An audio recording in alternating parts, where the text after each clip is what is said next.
కొత్త బిజినెస్ కోసం ఆలోచిస్తున్నారా? ఈజ్ ఆన్ డిస్ట్రిబ్యూషన్ కోసం కాల్ చేయండి 9154729854. నమస్తే, వెల్కమ్ టు ఐ డ్రీమ్. ప్రస్తుతం అమెరికా అనగానే ట్రంప్ రోజుకో డిసిషన్ మార్చేస్తున్నాడు.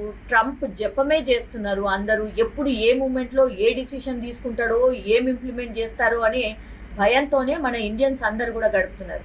పాపం పిల్లలేమో అక్కడ ఉండిపోయినరు, తల్లిదండ్రులేమో ఇక్కడ చూస్తూ ఉన్నారు అసలు ఏం డిసిషన్ తీసుకుంటారో. రోజుకో ముచ్చట చెప్తుండ్రు, అసలు ఏమవుతుంది ఏంది అనేది కూడా అందరూ ఎదురు చూస్తున్నటువంటి సిచ్యువేషన్. ప్రస్తుతం లేటెస్ట్గా ట్రంప్ తీసుకున్నటువంటి డిసిషన్ ఏంటంటే, ఇప్పుడు H1B వీసా హోల్డర్స్ ఎవరైతే ఉన్నారో, ఆల్రెడీ ఇండియాకు వచ్చిన వాళ్ళు ఎవరైతే ఉన్నారో, ఇక మీదట అమెరికాకి ఎంట్రీ లేదు అనేది ఒకటి. తర్వాత ట్రంప్ గోల్డ్ కార్డ్ అనేది ఇంకోటి మాట్లాడుతున్నారు. ఈ మేజర్ రెండు విషయాల గురించి మనం మాట్లాడే ప్రయత్నం చేద్దాం. మనతో పాటు జాయిన్ అవుతున్నారు pre bar associate from USA Bhumireddy Sai Srinivas Reddy గారు మనతో పాటు జూమ్ లో జాయిన్ అవుతున్నారు. సార్ నమస్తే. సార్ నమస్తే మేడం. సార్, ఇప్పుడున్నటువంటి పరిస్థితుల్లో ఐ డోంట్ నో, మీరైతే కూల్గా హ్యాపీగా మంచిగా నవ్వుతున్నారు, కానీ నిజం చెప్పాలంటే కూడా ట్రంప్ జపం రోజు చేస్తున్నాం సార్. మేమైతే రోజు ట్రంప్ గురించి మాట్లాడుతున్నాం. ఏదో ఒకటి మన ఇండియా గురించి ఏదో ఒకటి చెప్తూనే ఉంటాడు, చేస్తూనే ఉంటున్నాడు సార్. ఇప్పుడు లేటెస్ట్గా మనం ఫస్ట్ తీసుకోవాల్సింది H1B వీసాదారులు ఎవరైతే ఇక్కడ ఉన్నారో, ఇండియాలో ఉన్నారో, మళ్ళీ అమెరికాకి రావడానికి లేదు. ఇది తాత్కాలికమా లేకపోతే పర్మనెంట్ ఇటే ఉండిపోవాలా? ఇది మేజర్ క్వశ్చన్ సార్. సో అంటే బేసిక్ గా అంటే మీరు అన్నదానికి ఎందుకు ఎక్కువ మనం అంటే ముఖ్యంగా ఆంధ్రప్రదేశ్ లో కానీ తెలంగాణలో కానీ ఎక్కువ conversations only on the USA news గురించి ఉంటున్నాయి. ద రీజన్ ఏంటంటే ఎవ్రీ ఫ్యామిలీ నుండి ఎవరో ఒకరు అమెరికాలో ఉంటున్నారు. అదే one of the main reason. అంటే వాళ్ళ పేరెంట్స్ అక్కడ నుండి కన్సర్న్ కావడం, వాళ్ళ రిలేటివ్స్ అక్కడ నుండి కన్సర్న్ కావడం, మా వాడికి ఏమైతుంది అక్కడ అమెరికాలో అనే రీజన్ తప్ప దేర్ ఇస్ నథింగ్. అంటే రెగ్యులర్ గా జరిగే న్యూస్ లాగానే మనం ఇవన్నీ తీసుకోవాలనేది నా ఒపీనియన్ అండి ఎప్పుడైనా కానీ. And with respect to this, ఇప్పుడు ప్రస్తుతం ఉన్న ఇండియాలో నుండి ఇక్కడికి వచ్చే వాళ్ళకి కొంచెము ఈ వీసా ఇంటర్వ్యూస్ అనేది కొంచెము రీషెడ్యూల్ కావడం జరిగింది. అదే ఒక 4-5 నెలలకు రీషెడ్యూల్ కావడం జరిగింది. ఇది కంప్లీట్ గా తాత్కాలికంగానే మనం పరిగణించాలి తప్ప ఇక్కడే కానీ మనం భయాందోళన చెందాల్సిన అవసరం అయితే లేదండి. ఇది one of the main reason. ఎందుకు అనుకుంటానంటే, అంటే ఎందుకు ఇన్ని ఒక 6 నెలలు 5 నెలలు వీసా షెడ్యూల్స్ ఎక్కువ ముందుకు వెళ్ళిపోతున్నాయంటే, అంటే బేసిక్ థింగ్ అండి. 70% ఆఫ్ ద H1Bs ముఖ్యంగా భారతీయులకే ఉన్నాయి. దానిలో నాకు తెలిసినంత వరకు 40-45% దాకా ఓన్లీ తెలుగు రాష్ట్రాలకు చెందిన ఈ బీటెక్ విద్యార్థులకు లేకపోతే మాస్టర్స్ చేసిన విద్యార్థులకి ఎక్కువ H1B వీసాస్ వస్తున్నాయి. కాబట్టి అందుకే ద మెయిన్లీ ఫోకస్డ్ ఆన్ ఇప్పుడు హైదరాబాద్ కానీ చెన్నై కానీ ఇక్కడ ఎక్కువ కాన్సులేట్ లో ఇంటర్వ్యూస్ అనేది ఎక్కువ ప్రొలాంగ్ ఎందుకు అవుతుంది అంటే one of the main reason ఇది. సో దాని తప్ప మనము ఎక్కువ దీన్ని భూతద్దం పెట్టి చూడాల్సిన అవసరం లేదైతే నా ఒపీనియన్. Yes sir. అంటే జనరల్లీ ఎమర్జెన్సీ ఉండి వచ్చిన వాళ్ళు, లేకపోతే హస్బెండ్ అక్కడే ఉండిపోయి వైఫ్ ఇక్కడ రావడము, లేకపోతే వైఫ్ అక్కడే ఉండి హస్బెండ్ ఇక్కడ రావడము, ఏముంది ఒక 1 monthలో వచ్చేస్తానని అనుకోవడము, ఇట్లాంటి వాళ్ళు చాలా మంది ఉండుంటారు సార్. ఇప్పుడు ఒక మేజర్ డౌట్ ఏంటంటే వాళ్ళకి అసలు జాబ్ వస్తుందా లేదా, H1B అసలు మనకు పడుతుందా లేదా, ఇక ఇటే ఉండిపోవాలా ఏంటి అనేది. ఎందుకంటే లాంగ్ పెట్టిండు కదా, అంటే 4-5 months వరకు వెయిట్ చేయాలి అని అంటే ఏమన్నా జరగవచ్చు కదా, మళ్ళీ రేపు వచ్చి ఏం చెప్తాడో అనే భయం కూడా ఒకటి ఉంది. మీరు చెప్పిన కన్సర్న్ అంటే విచ్ ఈస్ వెరీ ట్రూ అండి. అంటే జనరల్ గా ఇప్పుడు 1 month కి వెళ్ళే వాళ్ళకి ఇక్కడ జనరల్ గా ఇప్పుడు మనము లీజ్ తీసుకొని ఉంటాం, 1 year లీజ్ తీసుకొని ఉంటాము. ఇక్కడ ఇండ్లు తీసుకున్న తర్వాత నెల రోజులకి మనం అంతా మొత్తం ఖాళీ చేసి అంత సెట్ అవ్వద్ద సర్దుకొని మనం ఇండియాకి రాలేం. అంటే ఇక్కడ అన్ని సామాన్లు పెట్టి వెళ్ళిపోయింటాం. ఒక మీరు అన్నట్టు 4-5 నెలలు ఉందనుకో, 4-5 నెలలు రెంట్ కట్టాలంటే ఎంత కష్టమో ఒకసారి ఆలోచించుకోవాలి మనం కూడా. అంటే ఎందుకంటే $1000s అనేది ఇక్కడ రెంటల్ ఛార్జెస్ అనేది ఉంటాయి. అది మీరు అన్నట్టు చాలా ఇబ్బందికరంగానే మారుతున్నాయి అని అయితే నేను అనుకుంటున్నాను. అండ్ ద మెయిన్ రీజన్ ఇది ఎందుకు అంటే ఇంత లాంగ్ వెయిటింగ్ పీరియడ్స్ ఉన్నాయంటే, ద సింపుల్ థింగ్ ఏంటంటే December 15th తర్వాత నుండి H1B అండ్ H4 హోల్డర్స్, అంటే H4 అంటే H1B వాళ్ళ భార్యలు కానీ లేకపోతే భర్తలు కానీ, సో వాళ్ళందరికీ వీసాస్ అని వాళ్ళందరికీ సోషల్ మీడియా వెట్టింగ్ అనేది చేయాలి అని కోరుకుంటున్నారు. సోషల్ మీడియా వెట్టింగ్ అంటే వాళ్ళ సోషల్ మీడియా అకౌంట్కి వెళ్ళేసి ఓకే ఇతను అమెరికన్ నేషనల్ సెక్యూరిటీ కానీ అమెరికన్ వాల్యూస్ మోడల్స్ కానీ అగేన్స్ట్ ఏమన్నా వర్క్ చేస్తున్నాడా, సో లేదా ఇతను చేసే జాబ్ అంటే H1Bలో చేసే జాబ్ అట్లానే ఇక్కడ చూపించే జాబ్ అండ్ సోషల్ మీడియాలో చూపించే జాబ్ అన్ని ఒకటే కాదా అనేది క్రాస్ వెరిఫై చేసుకున్న తర్వాతే వాళ్ళు వీసా ఇష్యూ చేస్తారు అనేది చెప్పడం జరుగుతుంది.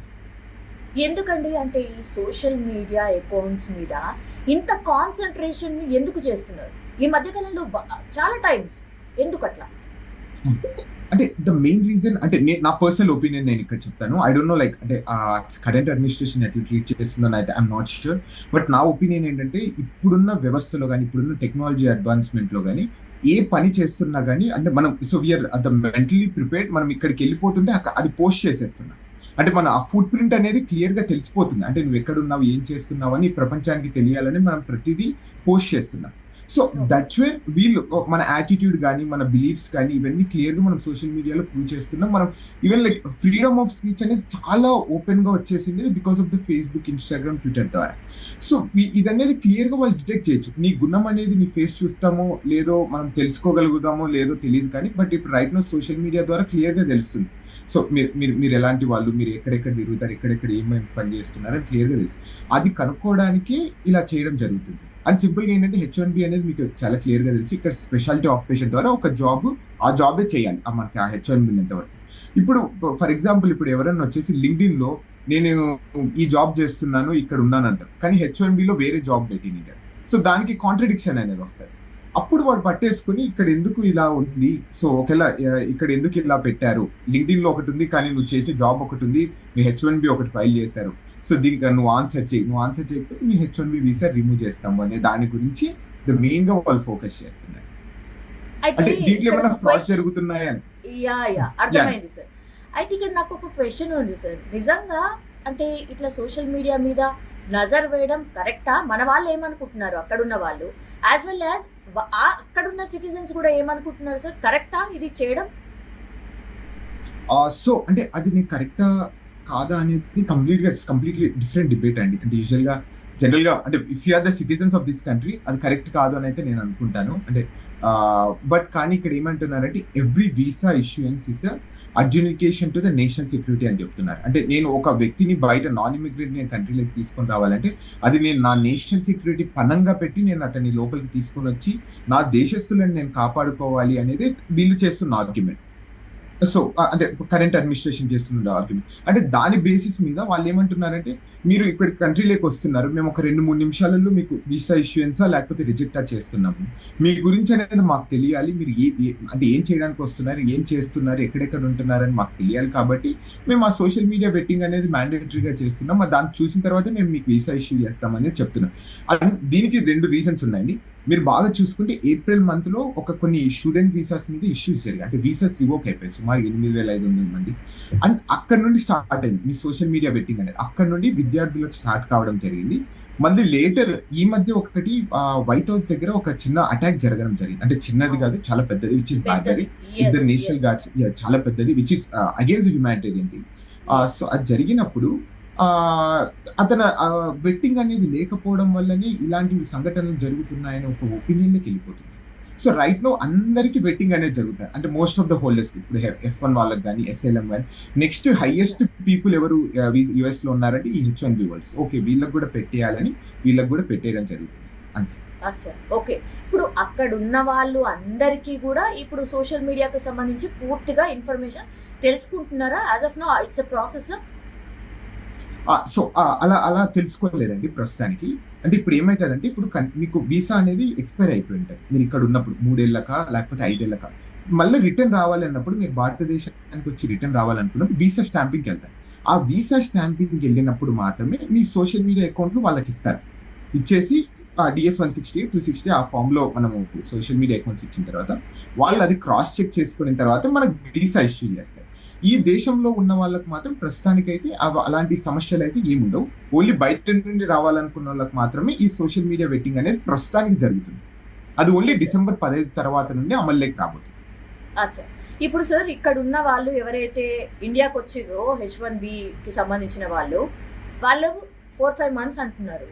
ఇప్పుడు నెక్స్ట్ టార్గెట్ మరి అక్కడున్న వాళ్ళని పెట్టుకొని అక్కడున్న వాళ్ళని కూడా పంపించే కార్యక్రమం జరుగుతుందా అనేది ఒకటి. అసలు H1B వీసాలు అసలు ఇష్యూ చేస్తారా లేదా ఇక మీదట అనేది 2 సార్. ఇవి 2 డౌట్స్ ఉన్నాయి. Okay, let's take a simple example అండి. అంటే క్లియర్ గా కరెంట్ అడ్మినిస్ట్రేషన్ చెప్తుంది అంటే H1B కానీ లేకపోతే స్కిల్ వర్కర్స్ అనే వాళ్ళు మనకు కావాలి, అమెరికా గ్రేట్ అగైన్ కావాలి అంటే తప్పకుండా H1B వర్కర్స్ అనేది కావాలి అనేది వాళ్ళు చాలా క్లియర్ స్టాండ్ తో ఉన్నారు. అంటే వాళ్ళు చేస్తున్న ఆర్గ్యుమెంట్స్ ఏంటంటే దీంట్లో కొంచెం ఫ్రాడ్ అనేది జరుగుతుంది. అంటే కొంతమంది ఏదో మిస్యూజ్ చేస్తున్నారు. అంటే అఫ్కోర్స్ ఎవ్రీ సిస్టంలో ఉంటుంది. మనం ఇక్కడని కాదు, ఏ సిస్టంలో అయినా కానీ 1-2% అనేది ఫ్రాడ్ అనేది ఉంది. అంటే దాన్ని మోర్ ఫోకస్డ్ గా అది కూడా అనేది ఉండకూడదు. అంటే 100% ట్రాన్స్పరెన్సీ ఉండాలని ఒక ఇంటెన్షన్ తోనే ఇలా చేస్తున్నారని అయితే నేను అనుకుంటున్నాను.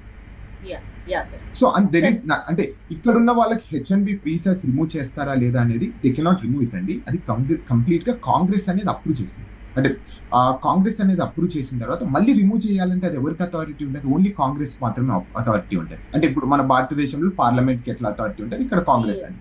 సో వాళ్ళకి మాత్రమే అథారిటీ ఉంటుంది. సో వాళ్ళ లేనిది మామూలుగా ఒక వ్యక్తి కానీ లేకపోతే ఒక వేరే వ్యవస్థ కానీ దాని గురించి డెసిషన్ తీసుకోలేదు అనేది క్లియర్ గా రాజ్యాంగం అనేది క్లియర్ గా రాసింది. ట్రంప్ కార్పొరేట్ గోల్డ్ కార్డ్ అట, what is it sir? Okay, so అంటే రీసెంట్ గా చేయడం జరిగిందండి. సో దాని ఇంటెన్షన్స్ ఏం లేదు. సింపుల్ గా మీరు 8,44,00,000 మీరు అమెరికా గవర్నమెంట్ కి కానీ గిఫ్ట్ రూపంలో లేకపోతే డబ్బులు ఇక్కడ ఇస్తే మీకు గ్రీన్ కార్డ్ ఇష్యూ చేస్తారు. సింపుల్ గా అంటే ట్రంప్ గోల్డ్ కార్డ్ అంటారు దాన్ని. అంటే 8,44,00,000 మీరు అమెరికా గవర్నమెంట్ కనుక మీరు గిఫ్ట్ రూపంలో ఇస్తే మీరు గ్రీన్ కార్డ్ ఇస్తారు. మీరు ఇక్కడ స్వేచ్ఛగా లేకపోతే స్వతంత్రంగా మీరు అమెరికా దేశంలో మీరు ఉండొచ్చు అనేది సింపుల్ గా. సో దాన్ని ట్రంప్ గోల్డ్ కార్డ్ అండి. Okay, so the Trump card మన లెక్క ప్రకారమే 8,44,00,000 అండి. అంటే ఇక్కడ $1 million. సార్ 8,44,00,000 అంటే ఇక దండం పెట్టేసి మాకొద్దు కార్డు అనే వాళ్ళే ఎక్కువ ఉంటారా, లేకపోతే అది తీసుకునే వాళ్ళు కూడా ఉన్నారా? ఓకే, ద క్రేజియస్ట్ థింగ్ నాకు ఈ రోజు తెలిసింది, దానికి 10,000 మంది వెయిట్ లిస్ట్ లో ఉన్నారు ఆ కార్డు తీసుకొని. 10,000 మంది. Sir 10,000 people. So you don't believe it, 10,000 people. అవునా? You can calculate the amount. సుమారు 84,000 కోట్లు. సార్ జస్ట్ ఒక కార్డ్ అమ్మితే సార్ మన వాళ్ళు ఉన్నారు అందులో. 8 కోట్ల 40. ఇంకా అది క్లియర్ గా తెలియదు. బట్ అంటే జస్ట్ ఆ వెయిట్ లిస్ట్ లో ఉన్న జస్ట్ ఒక కాన్వర్సేషన్ లో చెప్పడం జరిగింది, 10,000 మంది దీనికి వెయిట్ లిస్ట్ లో ఉన్నారు, మీకు ఎవరికి తెలియదు. So I was completely shocked. Yeah, నిజంగా మీరే షాక్ అయితే మేమైతే డబుల్ షాక్ కావాల్సిందే. సార్ ఎన్ని కార్డ్స్ కి ఏమన్నా లిమిట్ పెట్టుకున్నాడా? అంటే ఎన్ని కార్డ్స్ ఇవ్వచ్చు అనేది ఏమైనా పెట్టుకున్నారా? నో, ప్రస్తుతానికైతే ఏం లిమిట్ అయితే ఏం లేదండి. Okay, let me explain you. అంటే 2 different types ఆఫ్ కార్డ్స్ ఉన్నాయి ప్రస్తుతానికి. ఫస్ట్ థింగ్ అంటే Trump gold card. Trump gold card అంటే ఇండివిజువల్. అంటే ఇప్పుడు మీరు అమెరికాకు వచ్చేసి సెటిల్ కావాలి అనుకుంటే మీరు ఫస్ట్ $15,000 ఫీజు కట్టాలి. అంటే మిమ్మల్ని ఫస్ట్ వెట్టింగ్ అనేది చేస్తారు. అంటే జస్ట్ అంటే మీరు ఎలిజిబిలిటీ ఉంటారా లేదా అనేది చేసిన తర్వాత మళ్ళీ దాని తర్వాత సుమారు $1 million అంటే 8,44,00,000 మీరు గిఫ్ట్ రూపంలో, ఇక్కడ అదే గిఫ్ట్ రూపంలో, అంటే ఇది మన జీవితాంతం వెనక్కి రాదు. సో ఆ గిఫ్ట్ రూపంలో ఇక్కడ ఇచ్చిన తర్వాత మీరు ఇక్కడ గ్రీన్ కార్డ్ అనేది ఇష్యూ చేస్తారు. దాని తర్వాత మీరు సిటిజన్షిప్ అవుతారు అనేది క్లియర్ గా చెప్పడం జరిగింది. అండ్ ఇక్కడ ఇంకొక చిన్న తిరకాసి ఏంటంటే, ఇప్పుడు ఫర్ ఎగ్జాంపుల్ నేను ఒక $1 million డబ్బులు కట్టానుకో, ఓకే, నా పిల్లలు నా భార్యని కూడా నేను అమెరికాకి తీసుకొని రావాలంటే నేను తీసుకొని రాలేను. వాళ్ళకు కూడా సపరేట్ గా $1 million ఒక్కొక్కరికి కట్టాలి. అది రూల్. అంటే అంటే ఫ్యామిలీ ఆఫ్ 4 ఒక్కొక్కరికి $1 million. ఓకే, సో అంటే ఫ్యామిలీ ఆఫ్ 4 రావాలి అంటే సుమారు 36 కోట్లు డబ్బులు కట్టాలి. డబ్బులు కట్టిన తర్వాత so you gonna get the green card అని. So next is the Trump corporate card అనేది ఒకటి పెట్టడం జరిగింది, కార్పొరేట్ గోల్డ్ కార్డ్. అంటే ఇది ఓన్లీ కంపెనీస్ కి. అంటే ఇప్పుడు ఒక పెద్ద కంపెనీ, ఇప్పుడు అమెజాన్ లాంటి కంపెనీ ఒక ఎంప్లాయీని హైర్ చేసుకోవాలంటే ఏంటంటే ఇప్పుడు H1B ద్వారా హైర్ చేసుకుంటారు, లేకపోతే వాళ్ళు F1 లేకపోతే స్టెమ్ ఓపీటీలో. ఇప్పుడు దీని ద్వారా ఏమవుతుందంటే ఒక పోస్ట్ కి, ఒక జాబ్ కి $2 million వాళ్ళు కనుక డబ్బులు కడితే ఒక ఎంప్లాయీని వీళ్ళు ఇక్కడ హైర్ చేసుకుని ఇక్కడ పెట్టుకోవచ్చు. అంటే ఇది 1 time ఫీజు ఒక పొజిషన్ కి. అంటే సో విచ్ ఇస్ కంప్లీట్లీ, అంటే కొన్నిసార్లు బెనిఫిట్ అనేది అనుకుంటున్నాను నేను. అంటే ఏమంటే ఇది సుమారు 16 కోట్ల నుండి 17 కోట్ల రూపాయలు ఒక్కొక్క వ్యక్తికి కట్టాలి. ఆ కట్టిన తర్వాత వీళ్ళు వచ్చి జాబ్ చేయొచ్చు. అండ్ ఇక్కడ ఇంకొక అడ్వాంటేజ్ ఏంటంటే, ఇప్పుడు ఫర్ ఎగ్జాంపుల్ కొంతమంది జీవితాంతం అదే కంపెనీలో వచ్చే, అంటే మిగతా కంపెనీలు రోజు మారుతుంటారు. సో వాళ్ళకి ఏం చేశాడంటే 5% అనేది ఫీ రూపంలో కట్టిన తర్వాత మీరు వేరే ఎంప్లాయీని హైర్ చేసుకోవచ్చు. అంటే ఇప్పుడు ఫర్ ఎగ్జాంపుల్ నన్నే హైర్ చేసుకున్నాను, నేను వెళ్ళిపోయిన తర్వాత వేరే వాళ్ళని హైర్ చేసుకోవాలంటే మళ్ళీ 2 million కట్టాల్సిన అవసరం లేదు. జస్ట్ ఒక 5% 2 million లో 5% ఫీజు కట్టేస్తే మనం తీసేసుకోవచ్చు వేరే వాళ్ళకి. అది one of the best advantage. Yeah correct. అంటే ఇక్కడ ప్రాబ్లం ఏంటంటే అంటే 10,000 మంది 8,44,00,000 కట్టే వాళ్ళు ఉన్నారా అనే దాని గురించి మోర్ డిస్కస్ నేను చాలా వండర్ అవుతున్నాను ప్రస్తుతానికి. Super sir. అంటే ఒక కంట్రీకి ఓసారి అంటే గిఫ్ట్ లేగా ఇచ్చేయడమే డబ్బులు, అంతే కదా sir? As simple as that. అంతే అండి. ఏం కూడా అయ్యా. మనకు అంటే బ్యాక్ రావు, దీన్ని ఏమంటారు, డబ్బులు అయితే బ్యాక్ రావు. ఇంకా రావు, ఇంకా బ్యాక్ గిఫ్ట్ అంతే. అండ్ దానికి 10,000 మంది ఉన్నారండి ఆల్రెడీ. ఇంకెంతమంది ready to pay. వస్తారు ఫర్దర్ గా? ఇంకెంతమంది? సో ఆ వెబ్సైట్ లో కూడా అక్కడ అదే రాయడం జరిగింది. అంటే ఏంటంటే సో అమెరికాలో నివసించడం కానీ అమెరికన్ డ్రీమ్ చేసి చేయడం కానీ it comes with the expenditure and it comes with the cost అనే దాని గురించి అంటే ఈ కాస్ట్ పెట్టడం జరిగింది. ఎవరైనా కానీ అమెరికాలోకి రావాలనుకుంటే మాత్రము అంటే ఈ కంట్రీని లేకపోతే ఈ కంట్రీ ఉన్న మోరల్స్ కానీ కాన్స్టిట్యూషన్ ని దే వాంట్ టు అపీల్ అనుకుంటే మాత్రం తప్పకుండా they need to come through this route అనేది వాళ్ళు చెప్పడం. ఎందుకు ఇంత కాస్ట్లీ పెట్టారు అంటే దానికి ఈ ఆర్గ్యుమెంట్స్ అనేది చేస్తున్నారు. అంటే అమెరికన్ డ్రీమ్ చేసుకోవాలని తప్పకుండా you need to bear it. yes sir. ఆ డ్రీమ్ And- చేసుకోవడానికి ఇంకోటి- కూడా రెడీ ఇంకోటి ఉన్నారు అని. సార్ చెప్పండి సార్. యా అంటే ఇంకొకటి కూడా ఏంటంటే అండి మీరు వినింటారు EB-5 వీసా అనేది ఉంటుంది. ఇది కూడా ఇన్వెస్టర్ వీసా అని మీరు వినింటారు. 800K కట్టేస్తే మనకు గ్రీన్ కార్డ్ వస్తుంది 2-3 సంవత్సరాల్లో అనేది. అవును. సో ఇది కంప్లీట్ గా డిఫరెంట్ అండి. అంటే మనం మర్జ్ చేసి మాట్లాడుకోకూడదు. EB-5 లో ఏమవుతుందంటే ఇక్కడ మీరు ఇన్వెస్ట్ చేయాలి, డబ్బులు ఇన్వెస్ట్ చేసి ఒక 10 మందికి ఉద్యోగాలు ఇస్తే అంటే అది కూడా 800K అంటే సుమారు 6 కోట్ల నుండి 7 కోట్ల రూపాయలు ఇక్కడ మీరు ఇన్వెస్ట్ చేస్తే ఇండియన్ రూపీస్ లో ఇన్వెస్ట్ చేస్తే 2-3 సంవత్సరాలకి మీకు గ్రీన్ కార్డ్ ఇష్యూ చేస్తారు. అది ఆ ప్రాజెక్ట్ కంప్లీట్ అయిపోయిన తర్వాత మీకు 5 ఏళ్ళక 6 ఏళ్ళక లేకపోతే 10 ఏళ్ళక డౌన్ ద 10 years లైన్ మీకు ఆ డబ్బులు అనేది రిటర్న్ వస్తాయి. కానీ ఈ విషయంలో డబ్బులు రిటర్న్ రాదు. ఓ, అదే సింపుల్, రెండు డిఫరెన్స్. అచ్చా సార్. ఈ Yeah. EB-5 అనే దీని అంటే ఇది ఎక్కువ మంది ఉన్నారా సార్ ఇట్లాంటి వాళ్ళు, లైక్ స్టార్ట్అప్ కంపెనీస్ లాగా యుఎస్ లో సంథింగ్ లైక్ దట్? అంటే అట్లేం లేదండి. పెద్ద పెద్ద హై ఎండ్ ఇండివిజువల్స్ ఉంటారు. అంటే అమెరికాలో త్వరగా గ్రీన్ కార్డ్ రావాలి అంటే మనం ఎక్కువ వెయిటింగ్ లో ఉండాలి అంటే ఈ మధ్య చాలా మంది కడుతున్నారండి మన భారతీయులు. మీకు ఇక్కడ కూడా షాకింగ్ న్యూస్, 1600 మంది ఇంకా వెయిటింగ్ లిస్ట్ లో ఉన్నారు. మనం ముఖ్యంగా భారతీయులు, సార్ ఓన్లీ భారతీయులు 1600 మెంబర్స్ ఇంకా వాళ్ళకు ఆ వెయిటింగ్ లిస్ట్ లో ఉన్నారు in order to get approval. Okay. Only ఇది ఇండివిజువల్స్. ఇది ఏమవుతుందంటే అందరూ అంటే ప్రస్తుతం ఉన్న సిచ్యువేషన్స్ లో ఏమవుతుందంటే గ్రీన్ కార్డ్ రావాలంటే 30-40 సంవత్సరాలు పడుతుంది. అంటే ఇంకా ఏమన్నా ఎక్కువ పడుతుందేమో. ఇదైతే బెటర్ కదా. EB-5 అయినా అనుకో అంటే జస్ట్ ఇన్వెస్ట్ చేసేసి మళ్ళీ కావాలంటే మనకు రిటర్న్ ఈ రోజు రాకపోయినా రేపైనా డబ్బులు వస్తుందని ఒక ఇంటెన్షన్తో ముఖ్యంగా మన భారతీయులు mainly focus on the EB-5 right. So మొన్నటి వరకు గత ఒక 4-5 ఏళ్ల వరకు ఎవరైనా తీసుకునే వాళ్ళు కాదంట. Right no everyone is more on EB-5 is. Sir ఇప్పుడు Trump platinum card what is it sir? దీనికి దానికి ఏంటి డిఫరెన్స్? అంటే it's all about the amount అండి. సో ట్రంప్ ప్లాటినం కార్డు కావాలంటే $5 million కట్టాలి. అదైతే $1 million, $2 million అయిపోతుంది. $5 million అంటే సుమారు 40 కోట్లు ఖర్చు పెడితే మీరు ఇక్కడ ట్రంప్ ప్లాటినం కార్డ్ అనేది వస్తుంది, which is very high and. అంటే దీనికి ఇంకొకటి ఏంటంటే ఇది ఇంకా రిలీజ్ చేయలేదు, జస్ట్ ఇది ఇంకా వెయిటింగ్ లిస్ట్ లో ఉంది. అంటే they wanted to make some rules అనుకుంటాను, అందుకు ఇంకా హోల్డ్ లో పెట్టడం జరిగింది.